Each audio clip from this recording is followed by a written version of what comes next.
Hey YouTube. Well, this is my next project up here at the cabin.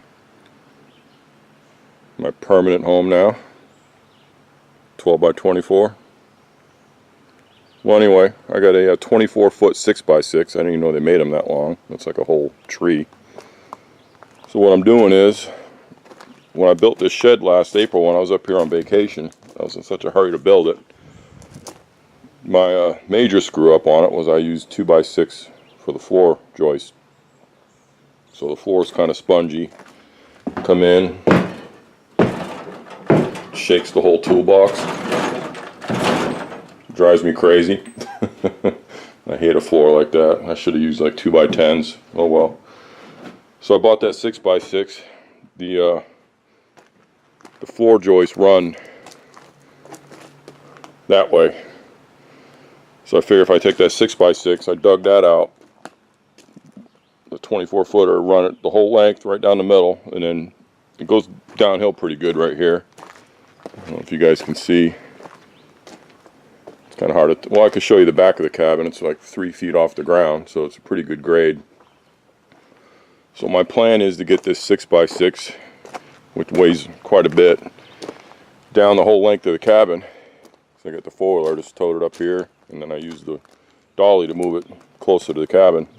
I put an eye bolt on the end of that. So I'm going to take the rope, attach it to the eye bolt, and then I'm going to take that conduit, tape the rope to the conduit, and then feed it, push the rope all the way down to the back of the shed, and then I can tie my four-wheeler to the rope and then pull that 6x6 the whole length of the shed. But I got some blocking down there I got to move before I can do that. There's some blocks in the way. So I'll get back with you guys. This is what I'm doing. I'm just sick of that floor like that, and I figure that 6x6 might shore it up pretty good. And then it's got a slight curve to it, so I marked the curve of the 6x6. So the where it curves up, because it's not totally straight, I'm going to put towards the 6x6s. So then when the weight of the shed comes down, it will help level that out. You don't want to do it the other way around. So that's kind of a common thing on building with wood. You always want to mark the curve and have that up. All right, well, that's what I'm doing, and I'll get back with you guys. Nice day in Tennessee. It's a little warm. Neighbor's mowing the lawn. She's 74 years old, and the granddaughter is just out here having a blast while her grandmother cuts the grass.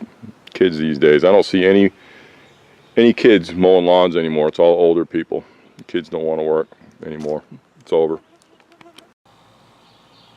All right, I got the 6x6 all the way down. I'm just going to move it a little bit further, about another foot, and jack it up on the other end, and then crawl underneath the shed, about right in the middle, and support it there. And I think it should stiffen that floor up pretty good. So I'll get back with you. Well, here's what I did. I used the rope with the four-wheeler. It was a lot harder than I thought. I had to jack the front of the shed up about 2 inches. And I finally got it in place. I just got to move this blocking and stick that 6x6 on top of those blocks. And I actually doubled this one up. This is two 2x6s here. If it comes out, yep, you can see it. So like I said, all the 2x6s run this way. So this 6x6 will support the center of them. I'm just going to crawl up in there and jack up the middle of it. And it should shore that floor up pretty good now. It won't be so spongy when I walk in there.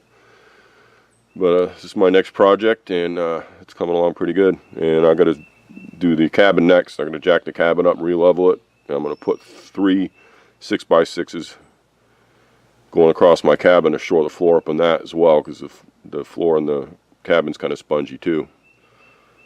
But it's coming along. I'll get back with you guys on a final video at the end. Alright, I got it in on this end.